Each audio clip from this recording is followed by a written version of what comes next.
as demais membros do programa, e depois o professor José Gregório vai, né, dar a palestra, né, para o dia de hoje, a quem nós já, de antemão, agradecemos imensamente pela disponibilidade, né, de participar desse momento, que é riquíssimo para todos. Então, professor Cleiton, né, pode ficar à vontade para projetar aí as seus slides, né, e tomar a palavra. Pessoal, bom dia a todos. Vou fazer uma pequena apresentação prévia aqui, né, da gente. Deixa eu arrumar aqui certinho.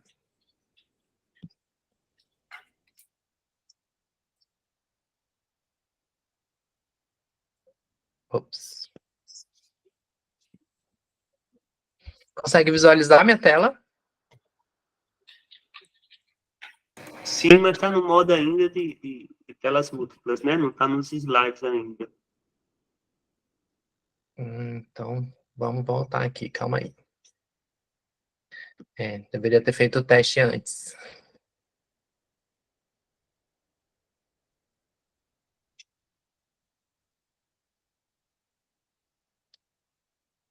Acho que agora vai.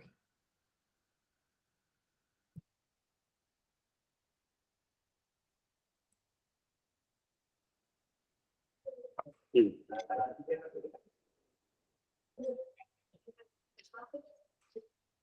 Então, pode colocar no modo apresentação, que está na tela do PowerPoint, né? Mas... Sim. Pronto, perfeito. Agora foi, né? Sim. Pessoal, então vamos lá, novamente, bom dia a todos. Vou fazer uma pequena apresentação, né? Nós somos aqui da Universidade do Estado do Amazonas. Dentre as 15 instituições associadas, somos a única da região norte. Ficamos em Manaus, na Escola Superior de Ciências da Saúde. Eu sou o coordenador, professor Cleiton Fantin, e a vice-coordenadora é a professora doutora Patrícia Melchiona Albuquerque. Nós temos uma homepage do programa, que fica dentro da página da própria UEA, então, além da página do programa, né, nós temos uma página própria, onde nós colocamos as defesas e as notícias que nós achamos importantes. Temos também um Instagram, onde colocamos algumas notícias relacionadas ao programa.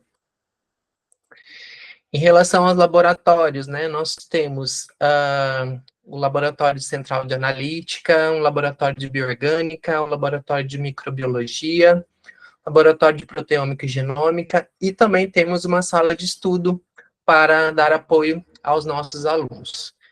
Esses laboratórios ficam, então, na sede, que é a Escola Superior de Ciências da Saúde, ali em Manaus, e atualmente nós somos compostos por 5 docentes: a professora Antônia Queiroz de Lima, eu, professor Cleiton Fantin, a professora Érica Simplício de Souza, o professor Francisco Xavier Nobre e a professora Patrícia Melchiona Albuquerque, né? Um corpo docente pequeno, então se não fosse o programa multicêntrico, seria praticamente impossível nós termos um programa em bioquímica e biologia molecular aqui na universidade. Então, juntando todo mundo, né, com o programa multicêntrico, nós conseguimos, assim, ter um apoio para dar infraestrutura e projetos e condições para que os alunos possam realizar seu mestrado e doutorado.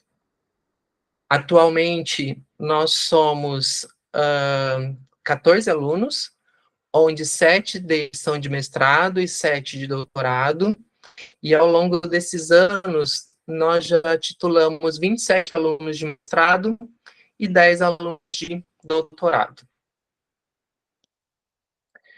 Em relação à linha de pesquisa, todos os 5 professores que nós temos atualmente são enquadrados dentro da linha de pesquisa de biotecnologia. A professora Antônia, ela envolve a linha de pesquisa dela com biologia molecular de micro-organismos, eu trabalhando com diagnóstico molecular e citogenético, a professora Érica com processo de resíduos, o professor Francisco Xavier que trabalha com a síntese e aplicação de semicondutores inorgânicos, e a professora Patrícia, trabalhando com bioprospecção de moléculas. Vale reforçar aqui que, apesar de nós sermos 5 professores, o professor Francisco Xavier, ele é um professor que é do... Ele não é da UEA, né, mas ele credenciou no nosso programa, e a professora Antônia, ela é da Universidade Federal do Amazonas. Então, o professor Xavier é do Instituto Federal do Amazonas, e a professora Antônia é da Universidade Federal do Amazonas. E eu, a professora Érica e a professora Patrícia somos da UEA, da Universidade do Estado do Amazonas. Então, nós 5 compomos aí o time de docentes do programa. E temos também os professores colaboradores, que é o professor José Gregório Martins, que trabalha com a linha de genômica e genética da população. Temos também a professora Valéria Nogueira Machado, que trabalha com o diagnóstico molecular, tanto animal quanto na genética humana também. Somos um corpo docente pequeno, então a professora Valéria está como bolsista pós-doc do programa, e o professor José, que é quem vai dar a palestra hoje, ele está como um professor visitante e vem colaborado com o programa praticamente há uns 4 anos. Essa foi uma introduçãozinha, né, daqui do nosso programa, e agora vou convidar o professor... Deixa eu parar aqui a apresentação. Então, vou convidar o professor José Gregório Martins para dar a sua palestra. O José, como eu já disse, ele é um professor colaborador do nosso programa, e ele é também professor da... Deixa eu ver se eu não errei aqui, José é o nome. Do Instituto... Instituição Universitária Colégio Maior de Antioquia, que é da Colômbia. O José, apesar de ser colombiano, ele tem trabalhado já há um bom tempo com a gente aqui no Brasil, e a palestra vai ser ministrada em português. José, seja bem-vindo, deixo com você a palavra. Obrigado, bom dia para todos. Eu não sei se vocês conseguem enxergar ali, sim. Ok. Vou aqui somente colocar para a tela toda. Vocês conseguem ver a tela? Sim. Ok. Então, bom dia, sejam todos bem-vindos. Vão me desculpar pelo meu português, mais um portunhol, né? Apesar que eu fiz meu doutorado no Brasil, né? A prática não é constante, então eu vou ter ali algumas palavras em espanhol, mas eu peço desculpas antes, né? E vocês vão conseguir entender com certeza. Obrigado pelo convite, realmente é um prazer para mim, né, compartilhar um pouco do conhecimento como professor visitante, né, da UEA. O meu nome é José Gregório Martins, né, eu sou mestre e doutor em biotecnologia, e, assim, na minha experiência geral, eu tenho sempre trabalhado com genética e genômica de populações, né, em diferentes modelos animais, né, principalmente dentro do Brasil e em Sul-América, né, completa. Então, eu espero que a palestra realmente contribua, né, ao conhecimento de vocês como estudantes, né, e que seja uma excelente contribuição, assim, né, de conhecimento e profissional para todos vocês. Então, comecemos com essa imagem, gente, aqui. Essa imagem, o que sugere para a gente, né? É um planeta que, claramente, está dividido entre duas, realmente, tendências. Uma tendência da direita, que é o planeta que a gente sempre sonha, ou quer, né? Quem é ativista ambiental, luta, né? Porque essa parte da direita seja a que permaneça, né, vigente, né? E a da esquerda seria aquela que a gente não quer, né? Mas que, infelizmente, a gente está indo para lá, né? Com tudo o que realmente o ser humano, né, está criando, está fazendo, né, nessa era antropogênica, né? Mas também temos aqui uma mão, né, que é a nossa mão, né, do ser humano, e realmente sugere que nós realmente podemos tomar, né, a decisão, né, de realmente utilizar a nossa inteligência, né, porque somos, entre aspas, né, o organismo sobre a Terra talvez mais inteligente, né, mas eu não diria isso, né, mas que é quase a nossa completa responsabilidade, né, porque somos o único com consciência, né, do que está acontecendo, para decidir se a gente realmente retoma o caminho da direita ou o caminho que está à esquerda, né?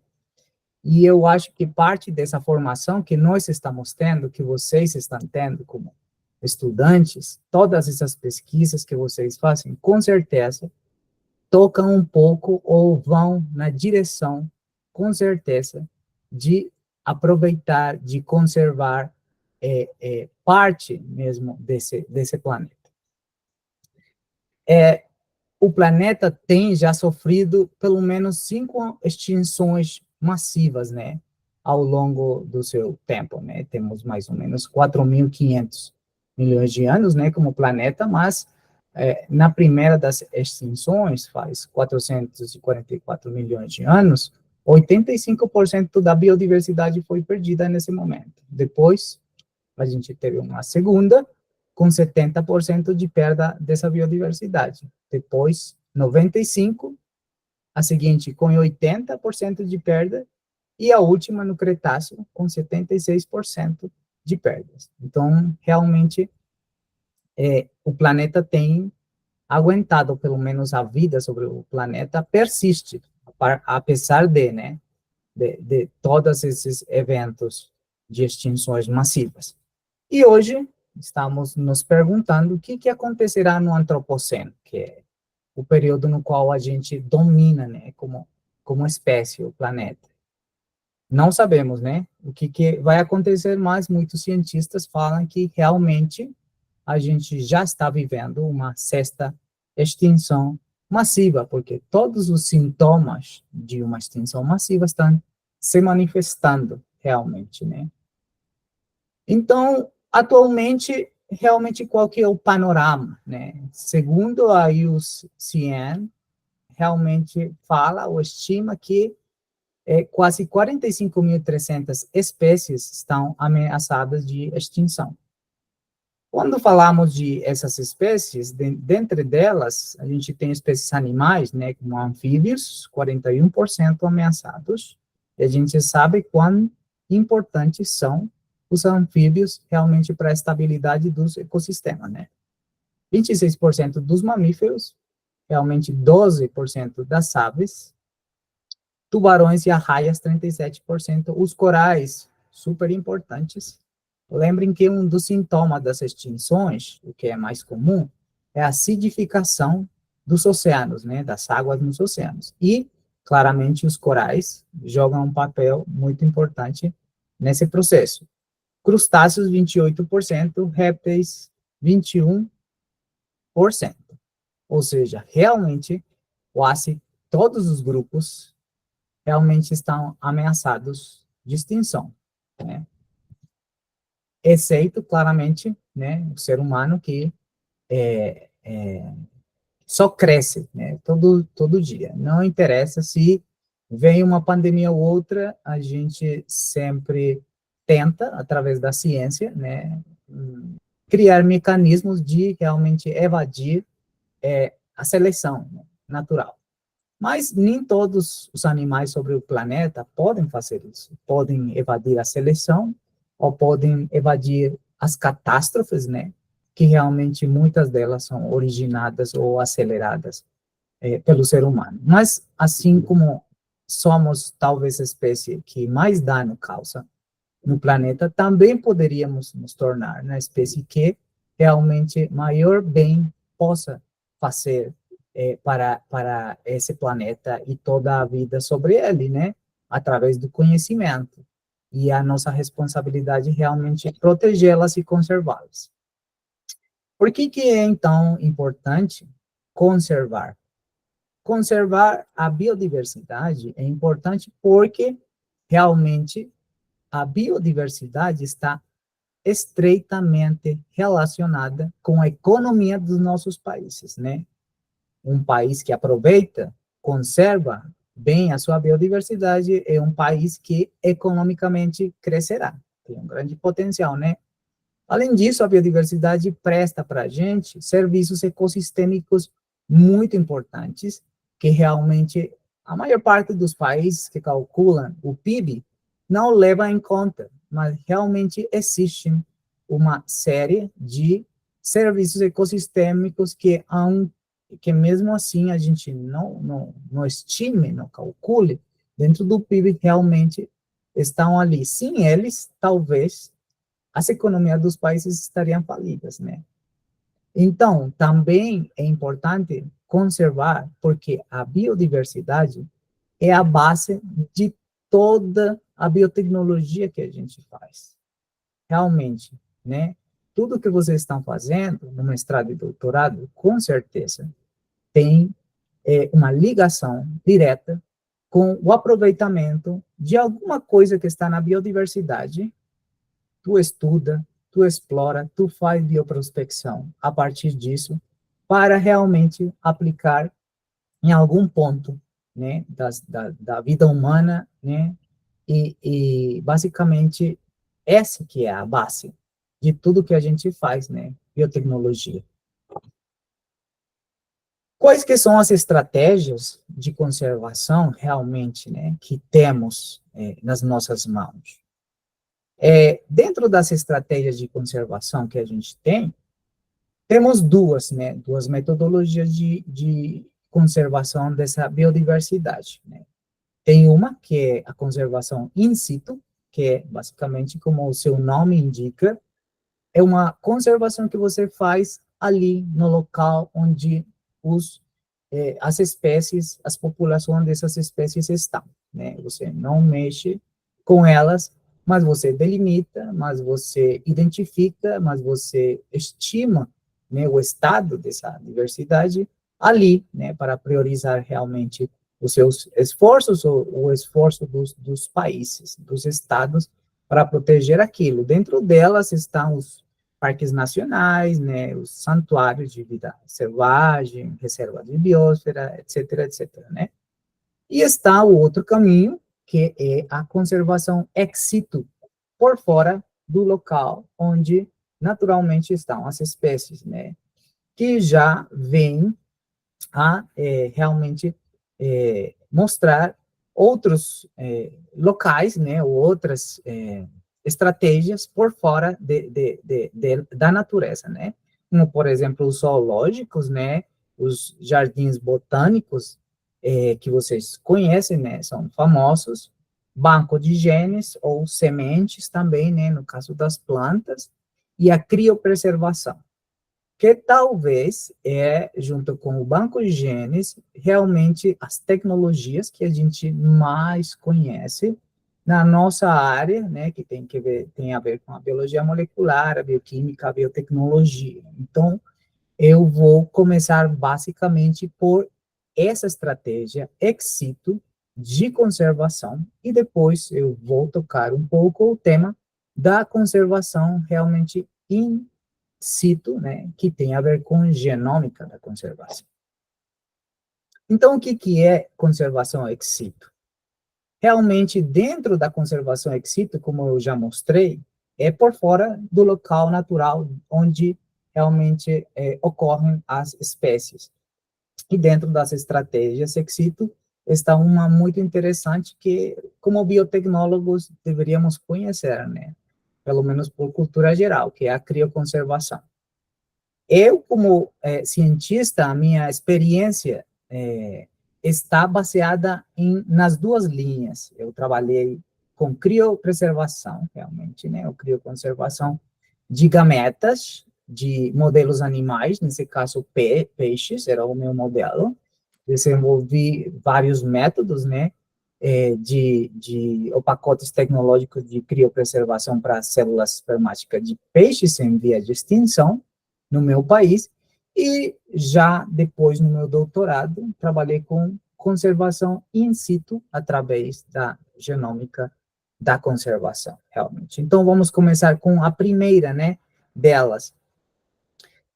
A crioconservação, como realmente um método de conservação ex situ, é bem interessante, uma ferramenta muito interessante, inclusive para muitos de vocês, porque realmente em animais o que busca é tentar realmente reunir tudo que é o material gamético, né, as gametas, tanto femininas quanto masculinas, ou também o embrião, né, produto justamente dessa singamia, né, dessa união dessas células, e, de qualquer jeito, desenvolver metodologias que permitam manter a vida dessas células ou desse embrião estável, baixo condições de extremo frio, né, em nitrogênio líquido a menos 196 graus Celsius. Se fala que nessa temperatura, realmente, a vida não, bioquimicamente, não existe, né?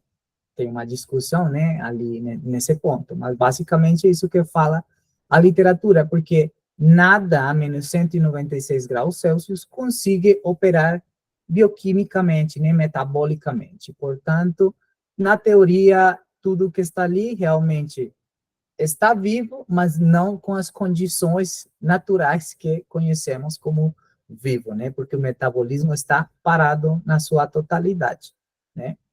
O objetivo disso é que você, uma vez congelado nessa temperatura, você pode manter essas células ou gametas por muito tempo, né? Até hoje, a ciência tem experimentado até descongelar 20 ou 30 anos depois de ter congelado para verificar se realmente mantém as condições, né, de viabilidade celular, aquilo, e perfeitamente mantém essas condições, né? Basicamente, a crioconservação é utilizada hoje em dia, né, como método biotecnológico de gametas, principalmente de células espermáticas, né, que na realidade são as células mais fáceis de crioconservar, né. Então, basicamente, a gente crioconserva gametas do tipo masculino quando realmente as espécies não conseguem se reproduzir de maneira natural, ou realmente aquelas espécies identificadas, né, têm uma diminuição bastante alta do tamanho efetivo, né, e, portanto, estão classificadas como ameaçadas de extinção.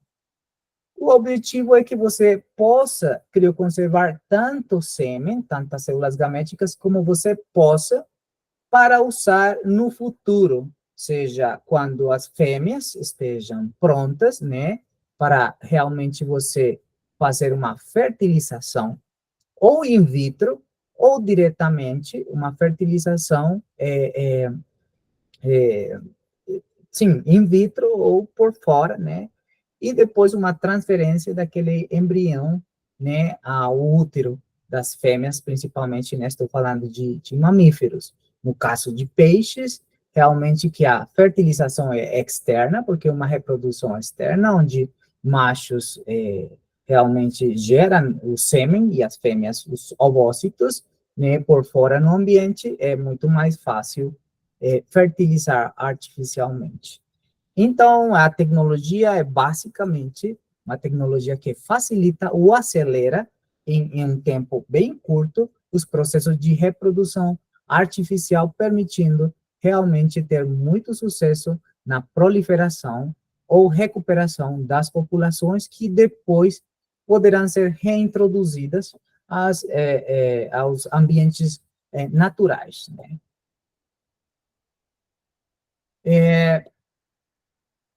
Qual que é o princípio básico da crioconservação, né? Como método de conservação ex situ.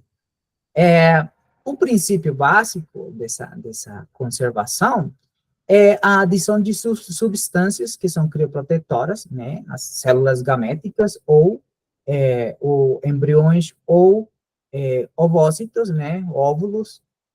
Você protege com essas substâncias crioprotetoras tanto o interior como o exterior dessas células, né, ou embriões. Você congela o nitrogênio e depois que você já precisa usar elas, né, para realmente uma fertilização artificial, você descongela utilizando calor no menor tempo possível, né? Já vamos ver por quê.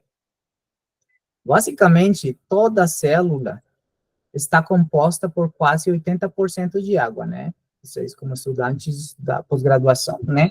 Eu acho que sabem bem isso.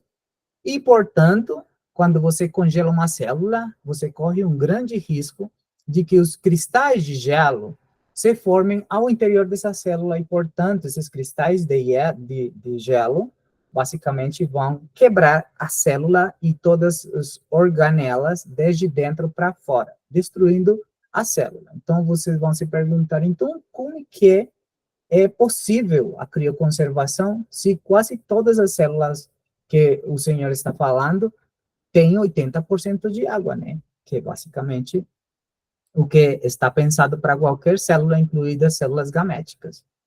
O que a gente faz é justamente utilizar umas substâncias químicas, né, que vão me ajudar a proteger a célula dentro e fora dela, para que, quando a gente congele a menos 196 graus Celsius, essas células se mantenham viáveis ainda depois do descongelamento.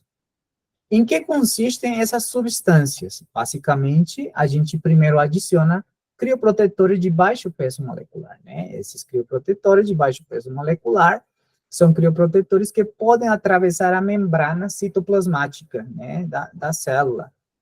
E então, uma vez que eles atravessam, podem substituir a água que tem a célula dentro dela. E, portanto, simplesmente, por um processo de difusão, então, vai sair ou vai ser substituída essa água e vai sair para fora. Apesar disso, essa água que fica fora também vai conseguir se congelar.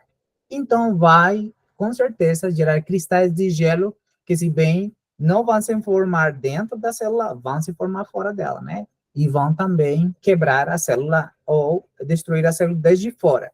Portanto, a segunda opção é adicionar também crioprotetores de alto peso molecular que permitam justamente proteger o exterior dessa célula. Assim, uma célula fica protegida dentro e fora, para que realmente a gente minimize a possibilidade de formação desses cristais de gelo. Dentre as substâncias crioprotetoras que a gente usa, né, estão o etilenglicol, propanodiol, glicerol, dimetilsulfóxido, que são realmente de baixo peso molecular, né? Então, podem atravessar a membrana e ingressar ao interior da célula.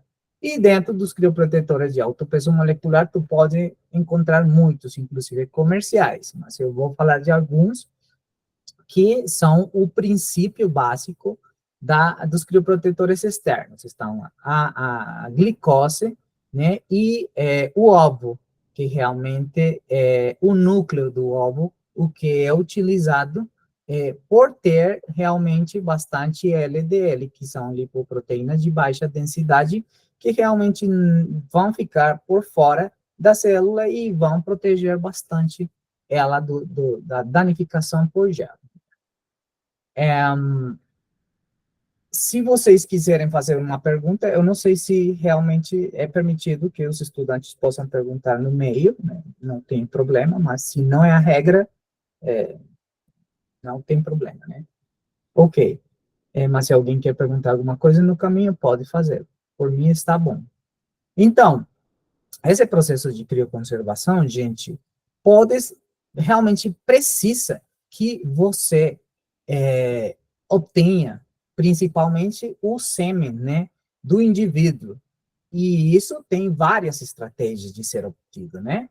Uma das estratégias, por exemplo, quando a gente vai fazer crioconservação de células espermáticas de animais selvagens, né, silvestres, o que a gente faz é realmente eletroestimular as gonadas dos machos através justamente de aparelhos de eletroejaculação, né?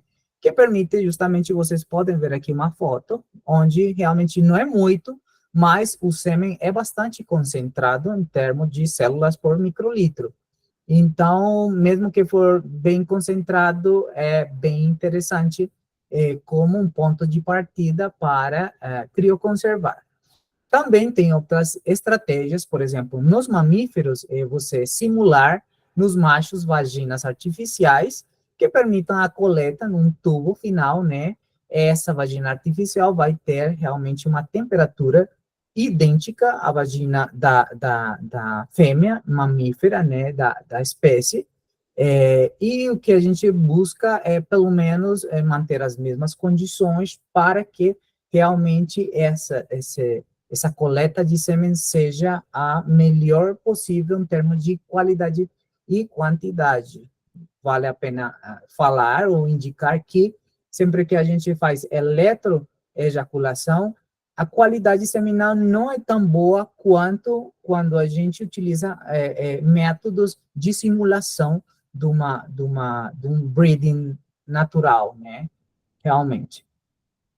Daí a gente leva essas células gaméticas, né, espermáticas, para uma análise computadorizada, onde geralmente a gente analisa a motilidade, né, a mobilidade dos espermatozoides é importante, mobilidade forward, que é para frente, né, vê também alguns defeitos, né, morfológicos, e, basicamente, baseado nessa motilidade, a gente seleciona ou não esse espermatozoide para ser levado para crioconservação, né? Depois disso, a gente realmente faz uma storagem, uma armazenagem desse sêmen, né? Misturando justamente esse sêmen com a substância que a gente vai chamar diluente, né? Que é o extender em inglês, né? E você, geralmente, esse extender tem o crioprotetor interno e externo e outras substâncias a mais. Você sempre bota, geralmente, isso pode mudar segundo a espécie, mas você bota 3 partes desse diluente por uma parte de sêmen. E desse jeito fica realmente armazenado nesses canudos que você vê aqui, você marca realmente, e depois você pode ou crioconservar diretamente, ou você, antes dessa crioconservação, você faz uma espécie de esfriamento lento desses canudos, desse sêmen, preparando esse sêmen para realmente o congelamento final, para menos 196 graus Celsius. Posteriormente, quando você quiser, você pode descongelar realmente, e nesse processo de descongelamento, você aplica água quente, realmente, né, ou uma temperatura ambiente, no qual você claramente tem que padronizar para conseguir um sucesso, realmente, nessa viabilidade espermática. Por quê? Ainda no descongelamento, né, quando você vem de menos 196 e passa pelos menos 10 graus, menos 8 graus, até os 0 graus, ali, esse espaço de descongelamento, você ainda corre o risco de formação de novos cristais de gelo. Então, isso tem que ser uma transição bastante lenta que permita realmente esse processo de descongelamento. Quais que são as desvantagens da crioconservação? Claramente, as desvantagens que a literatura fala é que fragmenta o DNA das gametas, portanto, às vezes faz inviável o organismo que é formado, desde sêmen criopreservado. Realmente, você pode ter um dano, realmente, da morfologia, né, da membrana do espermatozoide. realmente você pode, e já a ciência está falando bastante disso, uma degradação excessiva de RNAs mensageiros, inclusive RNA de interferência, que são muito importantes no processo de fertilização, inviabilizando o novo embrião ou o organismo que vai se formar. Também uma translocação de protaminas por histonas, que é um dano realmente grave. Lembrem que o DNA genômico dos espermatozoides não está empacotado por histonas, mas sim por protaminas, que são um tipo de proteína realmente muito menor do que uma histona, e ele realmente só empacota DNA de células espermáticas, e claramente uma translocação disso pode afetar realmente o genoma dos espermatozoides. Né? Também uma redução da mobilidade, principalmente por danificação da mitocôndria, genes que realmente expressam várias das enzimas responsáveis do complexo enzimático da fosforilação ou da geração de ATP, né?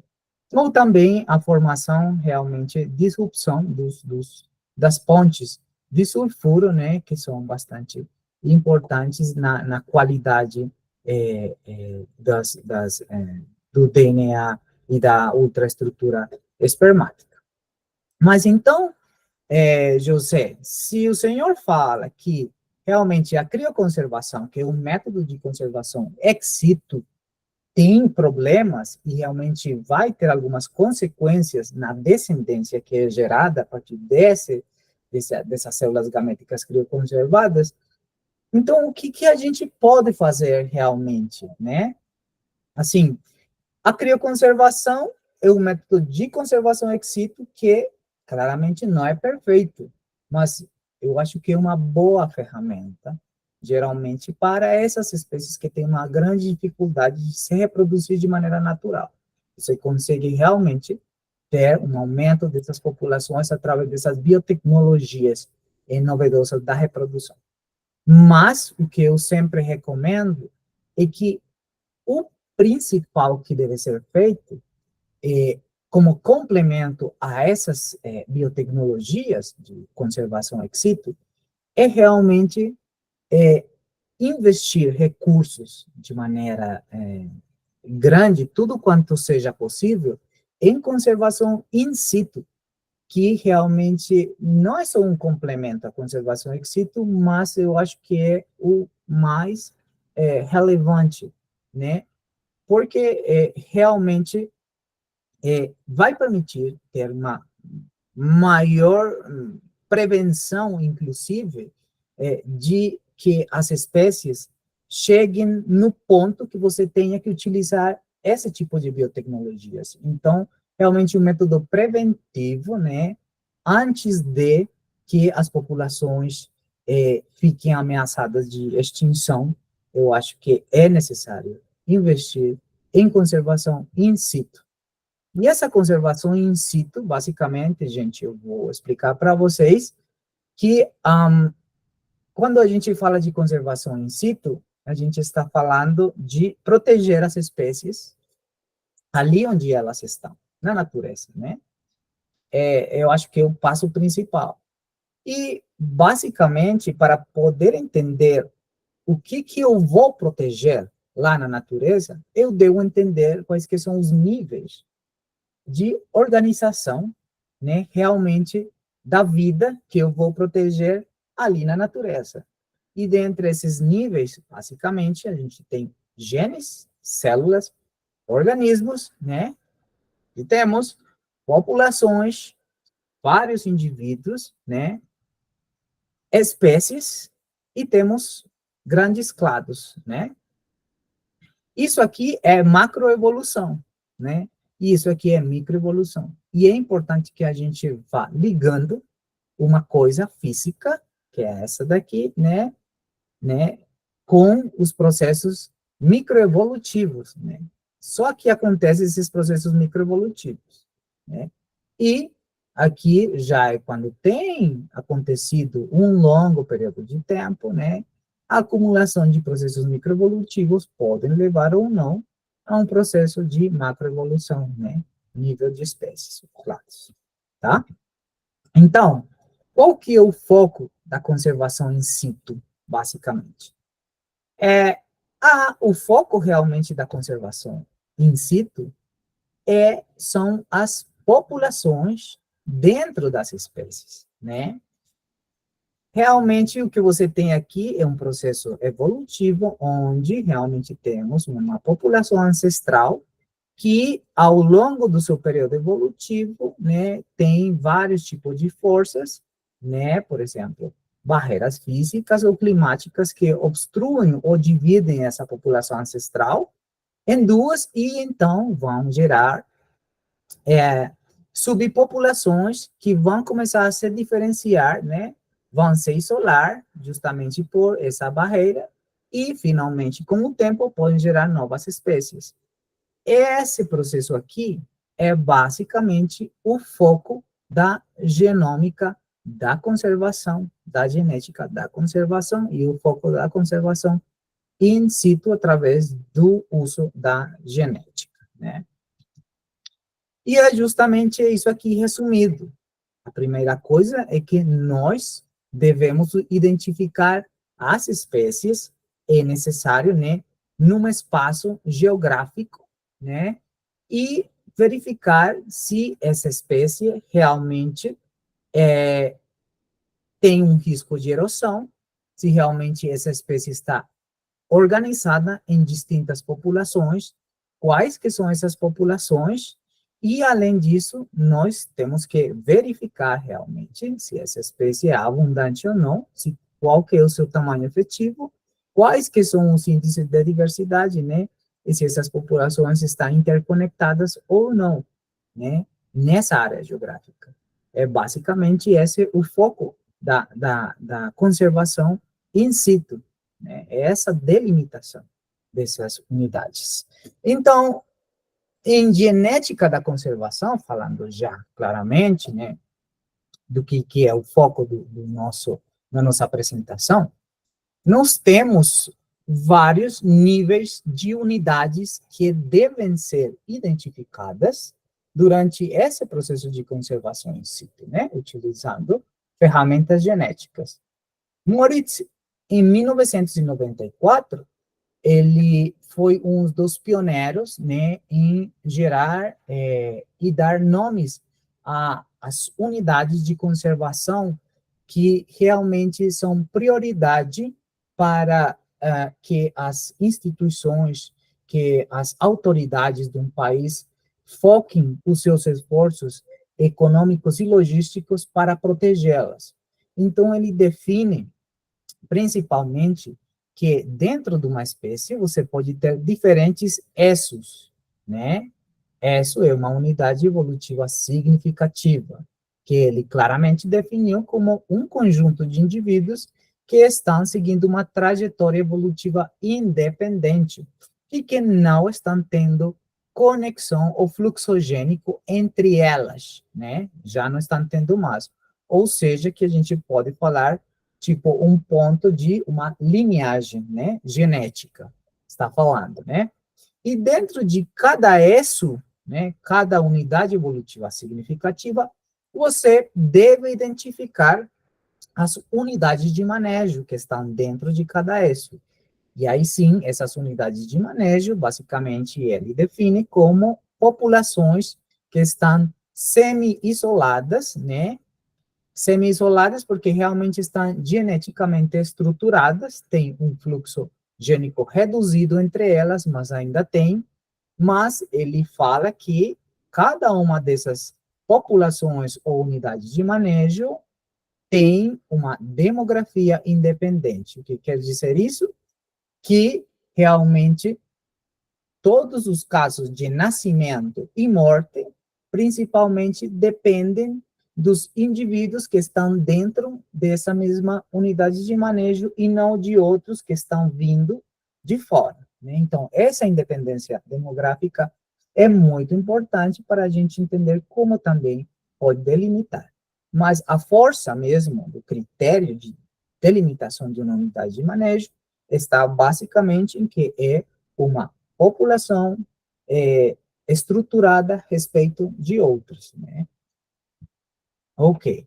Simplesmente para dar um exemplo do que é uma unidade evolutiva significativa, uma unidade de manejo, né, em campo, né, a gente vê aqui um mapa interessante de como delimita, né, unidades evolutivas significativas e unidades de manejo utilizando realmente genética, né?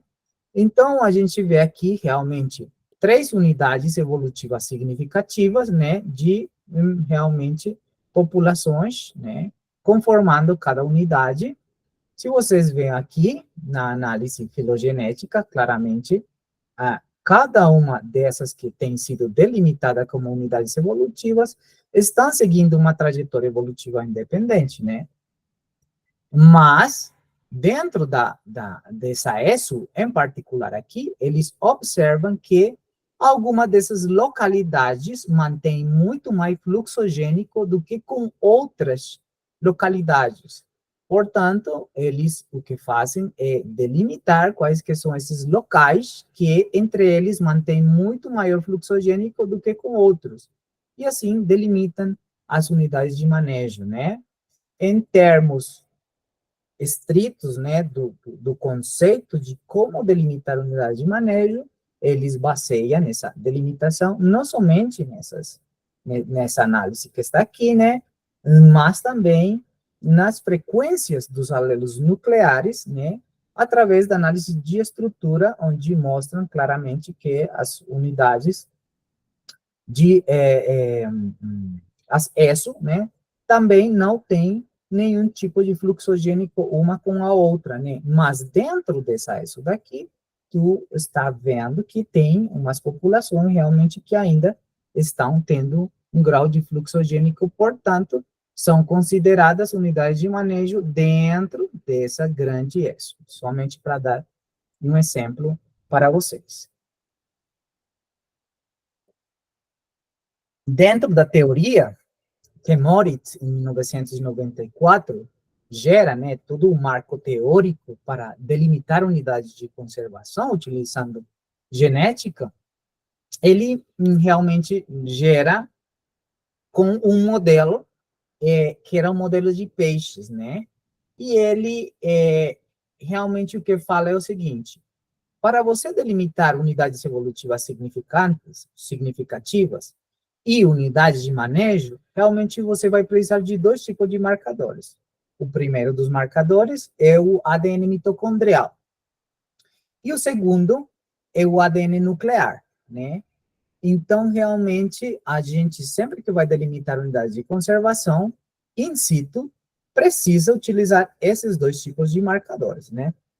Com o primeiro, que é o ADN mitocondrial, é importante porque ele é de herança matrilinear, né? É somente herdado pelas fêmeas das espécies. Então, é muito interessante porque está estreitamente relacionado com os processos de reprodução. E lembrem que a reprodução é um evento que acontece entre indivíduos somente da mesma espécie. Eventualmente, existem híbridos, né? Mas é muito raro o híbrido comparado com a reprodução espécie específica. Portanto, um marcador mitocondrial poderia me informar indiretamente, né, sobre os processos de reprodução, né, ou conceito biológico de espécie, que é basicamente indivíduos que estão se reproduzindo entre eles, né. Então, nesse sentido, com o DNA mitocondrial, eu posso ver realmente um conceito que Moritz chama monofilia recíproca, que a monofilia recíproca é um conceito que permite você saber se 2 coisas já são ESOs diferentes ou ainda continuam sendo a mesma ESO, né? A monofilia recíproca é basicamente que todos os indivíduos de uma ESO estão seguindo uma trajetória evolutiva independente, ou seja, que graficamente eu deveria haver um grupo monofilético que realmente não compartilha haplóticos com nenhum outro, né? Isso seria uma ESO, que talvez maior, né, das organizações, hierarquicamente falando, né, das unidades de conservação, né? Eu poderia ter, por exemplo, aqui, estou mostrando 2 ESOs, né? basicamente, DNA mitocondrial. Mas também ele fala que com esse marcador não basta, né? Que você também precisa, para determinar que duas coisas são essos diferentes, você precisa ver diferenças muito gritantes no nível das frequências alélicas nucleares. Dentro dos marcadores que no 94 Moritz tinha disponíveis, eram os microsatélites. Os microsatélites são marcadores nucleares que realmente têm, teoricamente, um processo de evolução neutral, né? Então, com certeza, serviria para ver esses padrões de fluxo genético, né, entre as populações e em qualquer caso, estimar a estrutura populacional baseado nas diferenças nas frequências alélicas, né, nucleares. Também as unidades de manejo vão se basear somente nessas diferenças de frequências alélicas, né, que basicamente eu já expliquei. Mas tudo bem, vocês vão falar, tudo bem, você está mostrando aqui uma unidade de manejo, outra e outra, né? Mas para o que, José, a gente delimita geograficamente uma unidade evolutiva significativa, uma unidade de manejo de determinada espécie?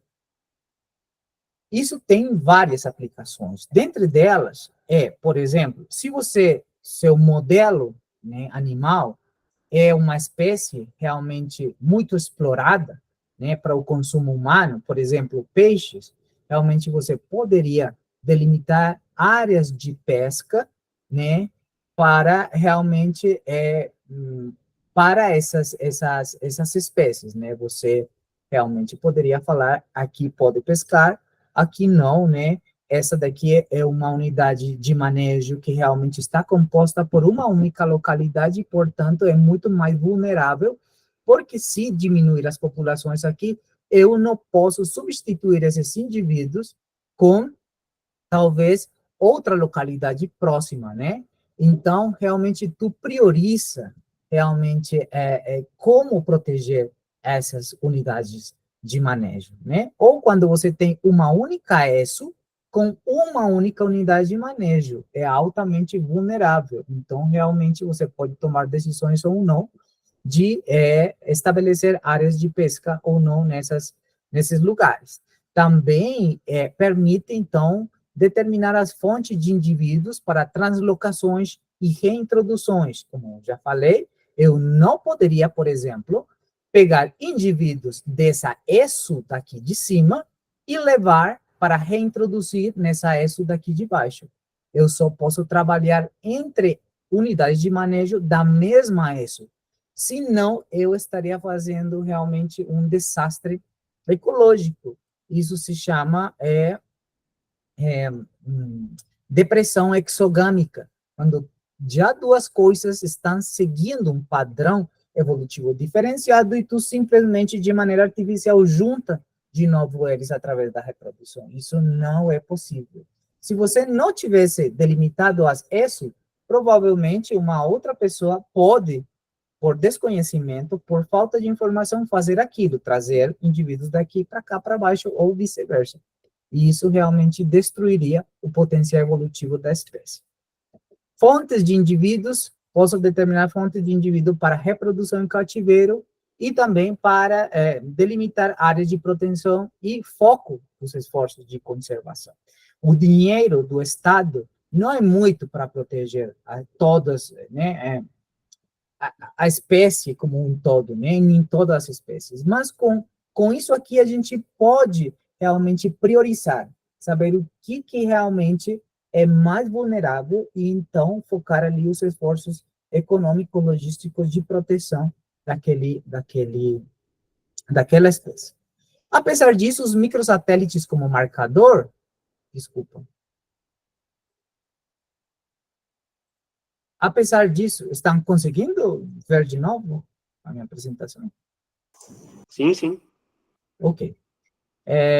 Apesar disso, o microsatélite tem sido muito criticado recentemente, né, depois do 2010 para cá, porque é um marcador teoricamente neutro e, portanto, além disso, muta muito e, portanto, os cientistas falam de ter encontrado evidências muito altas de retenções de polimorfismos ancestrais. Isso que quer dizer, realmente? Quer dizer que você pode encontrar um mesmo microsatélite entre duas unidades evolutivas, né, compartilhadas, não por fluxogênico real, mas compartilhadas por estado. Isso é um conceito meio que muito estrito, né, na biologia evolutiva, mas é uma coisa tipo artefactual, que não é real. Então, duas populações compartilham um mesmo alelo, mas não é porque tem fluxogênico, mas sim por uma mutação que fez com que o estado de um alelo chegasse ao mesmo estado da outra população, e simplesmente o software que calcula o fluxogênico não sabe distinguir entre realmente uma identidade por estado de uma identidade por descendência natural. Então, acaba com que você tem um bias, né, no resultado, e acaba que juntando coisas que, na realidade, são diferentes. Então, essa retenção do polimorfismo acaba que sendo um pouquinho criticado como marcador. Eu não concordo muito de que seja assim, mas tem evidência. E, além disso, o microsatélite, como é teoricamente neutro, não consegue ver os padrões de variação adaptativa, que é um outro conceito que, basicamente, busca que você possa quantificar as forças seletivas agindo sobre as populações, para conseguir, então, delimitar dentro do processo de conservação in situ, você poder delimitar o que você chama de unidades adaptativas, que é um conceito que surge depois, né, e que estava sendo ignorado quando a gente só utilizava microsatélites. Então, a variação adaptativa pode ser medida nas populações? Não se você utiliza microsatélites, né, porque eles são teoricamente neutros, estão por fora, né, a maior parte deles por fora dos genes, né, portanto, eles não conseguem realmente dar um sinal adaptativo, né? Mas pode sim ser medido se você utiliza SNPs, que é basicamente genômica populacional, né? Um novo marcador que surge, então, e que se faz muito importante para realmente detectar não somente o que os microsatélites já conseguiam detectar, né? Que é a variação neutral, mas também os SNPs, por estarem dentro dos genes, né, em posições como promotores, exones, etc., eles conseguiam também dar conta de informações adaptativas das espécies. Então, aí é que surge, então, a necessidade de distinguir também unidades adaptativas. Isso aqui é somente para dar simplesmente um pouquinho de informação sobre os SNPs, né, que basicamente uma mutação pontual, ele pode estar próximo dos microsatélites, eles são muito abundantes, né, dentro do genoma. Realmente se diz que os SNPs são responsáveis pela maior quantidade de variabilidade dos genomas de seres vivos. Aqui a gente vê realmente um padrão, né, de cores, né, nas borboletas, justamente causado somente por uma mutação num único gene, né, somente para dar um exemplo de como uma mutação pode controlar coisas do fenótipo, né? Tem várias, né, publicações associadas à genética ou genômica da conservação desde faz tempo, né? Eram muito mais abundantes, né? Desde 2011, 2012, né? Quando começavam a falar de genômica e conservação, ou genômica da conservação, e como a genômica permitia, além de delimitar essos e unidades de manejo, também unidades adaptativas. Então, eles mostravam exemplos claros, né, alguns papers, onde mostravam como eles estudavam populações de uma espécie que ele se distribuía em dois lados de uma montanha, né?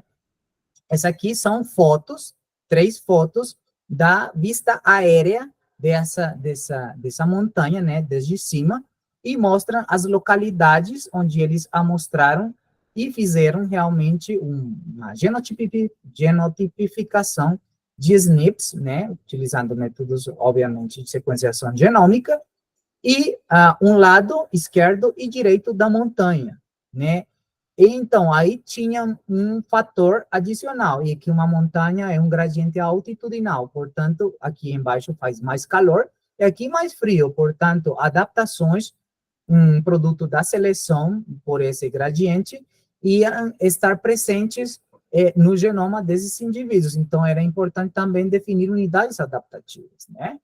Então, aqui eles falavam assim, para você delimitar as unidades evolutivas significativas utilizando SNPs, que é genômica, você vai utilizar todos os SNPs, sejam eles identificados sob seleção ou neutros, né? Tu utiliza todos, né? E o que se gere daí vão ser identificadas como unidades evolutivas.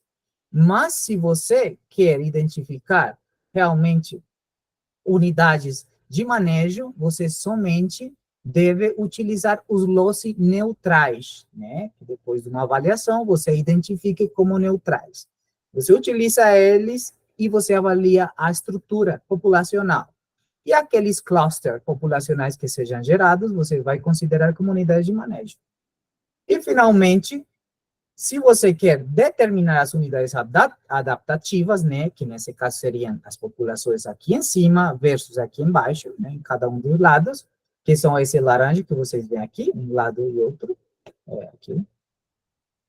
Essas daí vão ser identificadas como unidades adaptativas somente utilizando SNPs, que quando você faça uma avaliação preliminar, detecte como outliers, ou extremamente fixados de maneira diferencial. Hoje em dia existem muitos softwares que permitem detectar SNPs sob seleção, né? E são com esses SNPs que a gente usa para detectar as unidades adaptativas. Esses 3 níveis, então, de unidades de conservação, são muito interessantes, porque leva a gente a um novo nível para realmente priorizar as formas de conservação.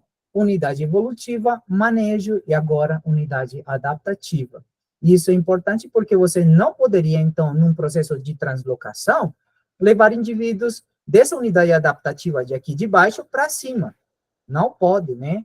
Não poderia, não é conveniente, né? Porque já estão seguindo uma trajetória evolutiva independente. É mais ou menos isso. Então, aqui simplesmente para mostrar para vocês como a ferramenta genômica começou a revolucionar realmente esse processo de estudos de genômica da conservação, né? E é basicamente porque o SNP é muito poderoso, é uma ferramenta distribuída no genoma todo, realmente acontece uma vez a cada 300 pares de bases. Se fala que os microsatélites acontecem uma vez a cada 2.000. Então, a frequência dos SNPs permite, então, monitorar umas mudanças no genoma completo, né?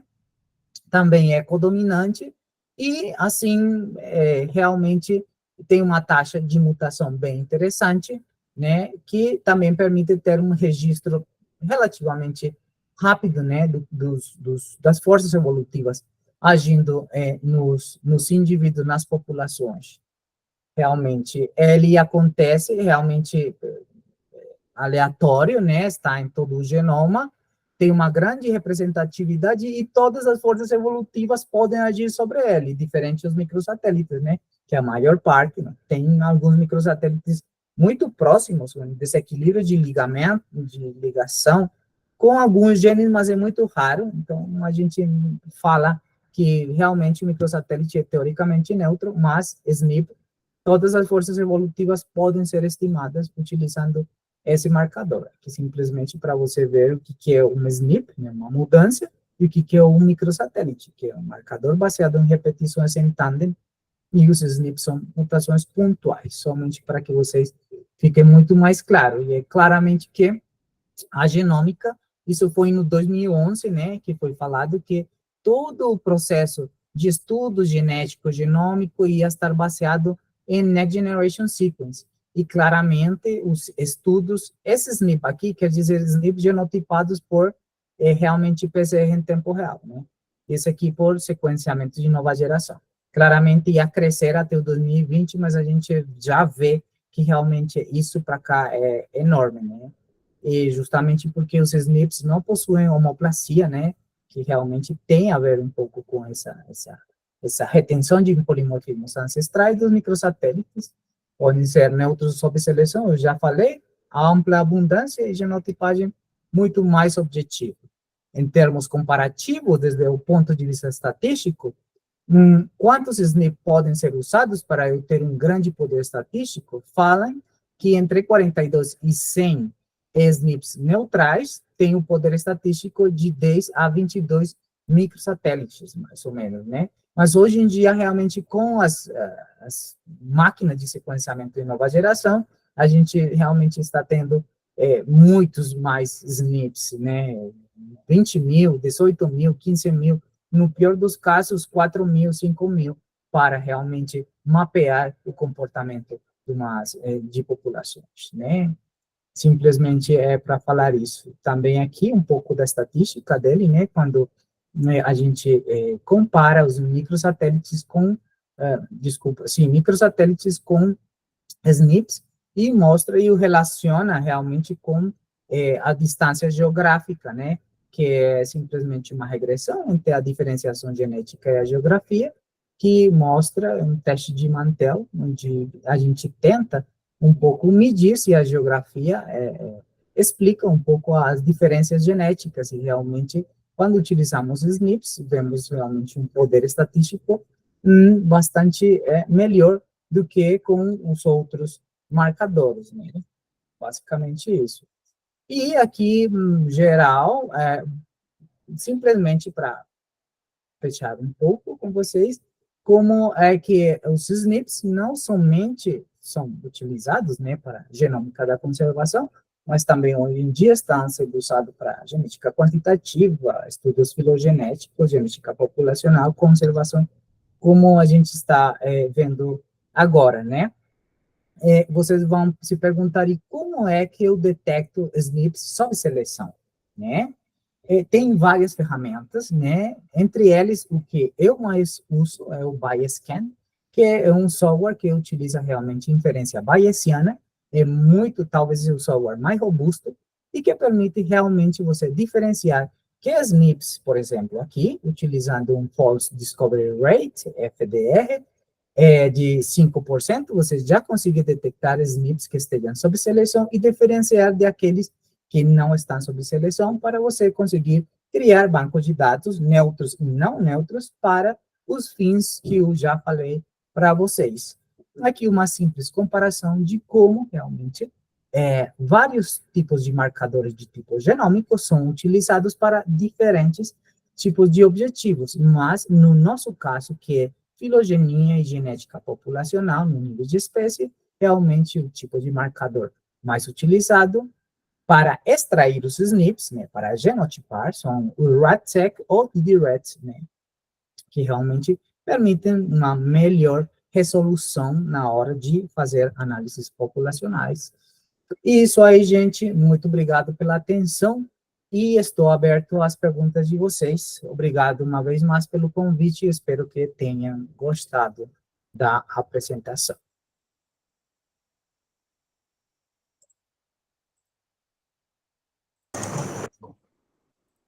Muito bem, muito obrigado aí, professor José.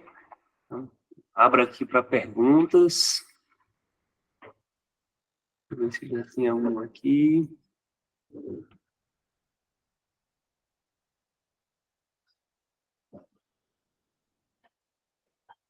Alguém teria alguma dúvida para perguntar ao professor?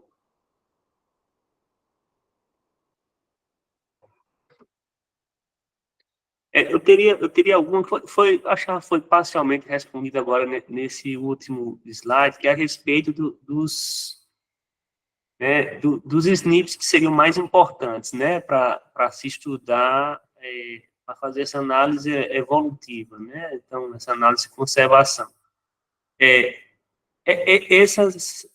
Queria só que esclarecesse um pouco mais, desse um pouco mais de detalhes.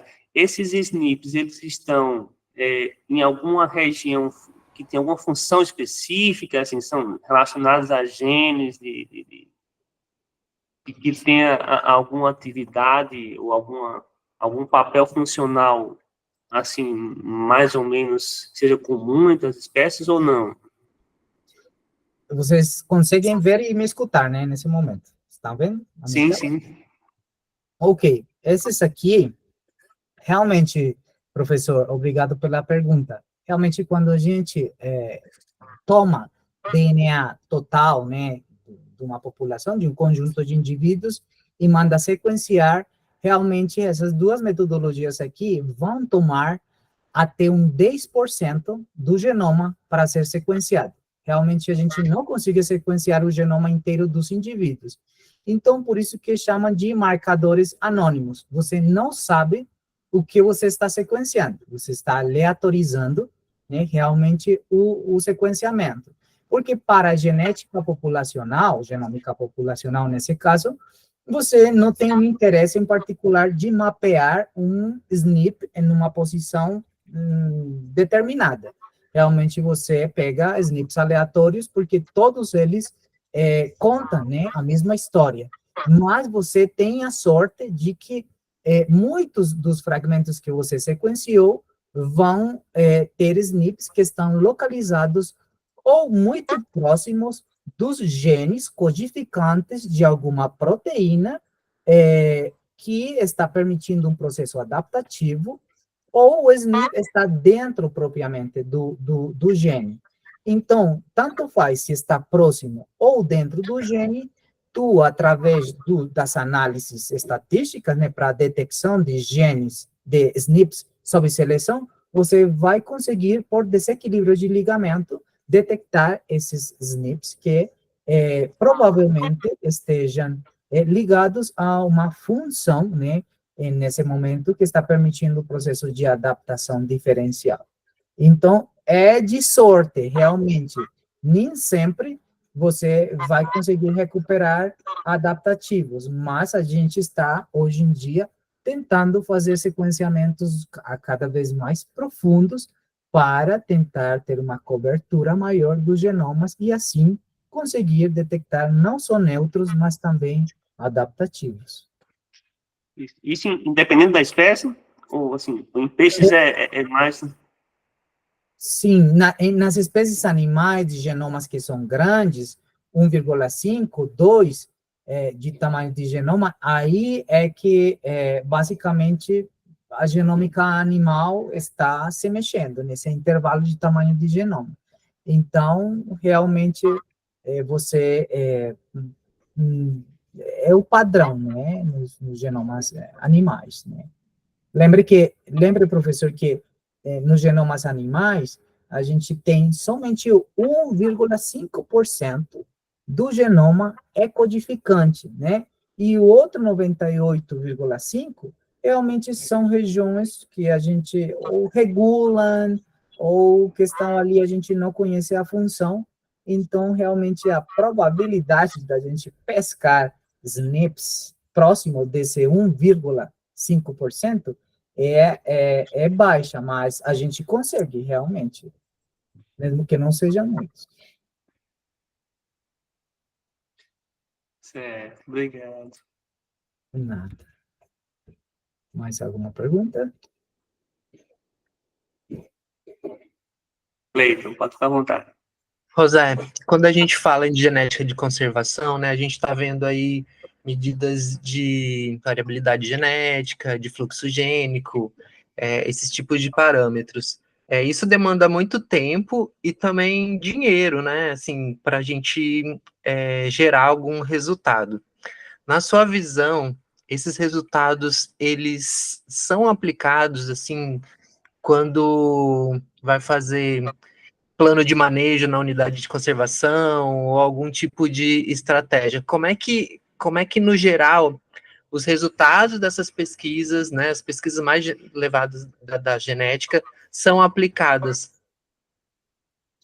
Então, realmente, o que a gente faz como cientista é tentar, né, utilizar essas ferramentas aqui, que são as ferramentas de ponta, né, na genômica da conservação, né, o que todo mundo está tentando utilizar, e a nossa responsabilidade como cientistas, Cleiton, é simplesmente mostrar e gerar os dados, né, e esses dados já fica realmente à vontade das autoridades aplicar ou não aquilo, né?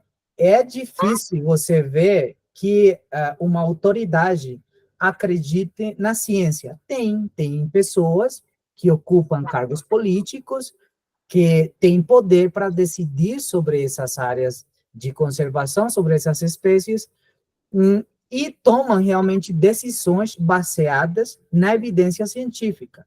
Mas também vai ter outros que realmente nem vão ligar, porque acham que a gente está simplesmente perdendo tempo ou brincando com dadinhos ali, né? Perdendo tempo. Então, desconsideram realmente os resultados da gente. Mas, assim, realmente, como cientista, eu acho que é complicado obrigar a um político, obrigar uma autoridade a tomar uma decisão realmente para proteger em campo uma área, né, que é uma localidade, uma região que a gente encontrou com baixa variabilidade, encontrou como uma unidade evolutiva ou uma unidade adaptativa vulnerável. Eu acho complexo. Mas eu acho que o Brasil, pelo menos, leva mais em sério a ciência que muitos outros países, mesmo vocês considerem internamente, né, alguns colegas falam para mim que ainda falta muito, mas vocês pelo menos a mídia considera a ciência ou faz notícia de um resultado científico interessante que a gente tenha com genômica da conservação e realmente mexe, né, o sentimento, pelo menos, das pessoas, e talvez um político por aí leia a notícia e se toque e finalmente chame, né, a gente a alimentar esses dados sobre os quais eles tomam as decisões. Beleza, obrigado. Ótimo. Mais alguém teria alguma pergunta?